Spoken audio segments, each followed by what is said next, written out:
අපිට අනුරාධනායක මන්ත්‍රීතුමාලා අල්ලස්සකට ගියා. අපිට නඩු දැම්මයි කාලේ පහුගිය කාලේ අපි අධිකරණ වලට ගියා. අපි නඩු වලට පෙනී හිටියා. අපි බයලා ගියේ නෑනේ. නීතිපතිතුමා ගාවට ගිහලා නඩුවේ නෑ මේ නඩුව අයින් කරන්න කියලා. ඒ නිසා විපක්ෂ නායකතුමාටත් කොන්දක් තියෙන්න ඕනේ. ඒ මුදල් අවභාවිතා කරා නම් ඒ නඩු වලට පෙනී හිටලා වැරදිකාරද නිවැරදිකාරද කියන එක රටට ඔප්පු කරන්න. නඩු හබ ගැන වංචා දූෂණ ගැන ලෝක සාකච්ඡා යනවා.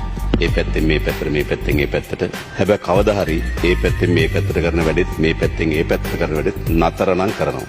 ඔබතුමා මේ පැත්තෙන් මේ පැත්තේ යට කියනවා මේ පැත්තේ මේ පැත්තට කියනවා සහතික වශයෙන් මේක අවසන් කරන යුගයක් මේ රටේ හදනවා. කාලයක් යයි. ඒ කාලය යනකොට ප්‍රශ්නයක් නැහැ. නරක දෙයට ඉතා ඉක්මනින් සිද්ධ වෙනවා. හොඳ දේවල් ටිකක් පරක් වෙනවා. ඒකත් අපි දන්නවා. හරි බලමු. කවුද ඇතුලේ ඉන්නේ කියලාත් බලමු. හරිද? ඒ ගැන තියාගන්න එපා. හරිද? ඔබතුමා කිව්වා මේක නතර කරන්න ඕනේ කියලා බොහොම හොඳයි. ඒක නතර කරන්න ඕනේ. අපිත් 100%ක් විතර ඉන්නවා. හැබැයි ඒ වගේම ඔබතුමා අමතක කරන්න එපා. ඔබතුමාලට 2015 ඉඳලා 19 වෙනකම් බලයක් පැවරුණා මේක අහවර කරන්න. කැබිනට් මණ්ඩලය මගින් අවසර දීලා තිබුණා. ඔබතුමාලා දැඩි උත්සාහයක් කරා. ඒ කමිටුව විසින් නඩු දැම්මා අනුරාධනායක මන්ත්‍රීතුමා. හරි. ඒක අඩුපාඩුකම් තිබුණා නම් ඒවා තවත් සාර්ථක කරලා ඒක කරන්න ඒ පිළිබඳ කිසි විරෝධයක් නැහැ. අපි සම්පූර්ණ සහයෝගය දෙනවා කවුරු හරි කරනවා. ගරු මන්ත්‍රීතුමනි, ඒ බලය මට තිබ්බනම් මම ඊට කලින් දවසකුත් කිව්වා. මේ පාර්ලිමේන්තුවේ බොහෝ දෙනෙක් අපිට බලන් දෙන්න වෙන්නේ බන්ධනාගාරයට.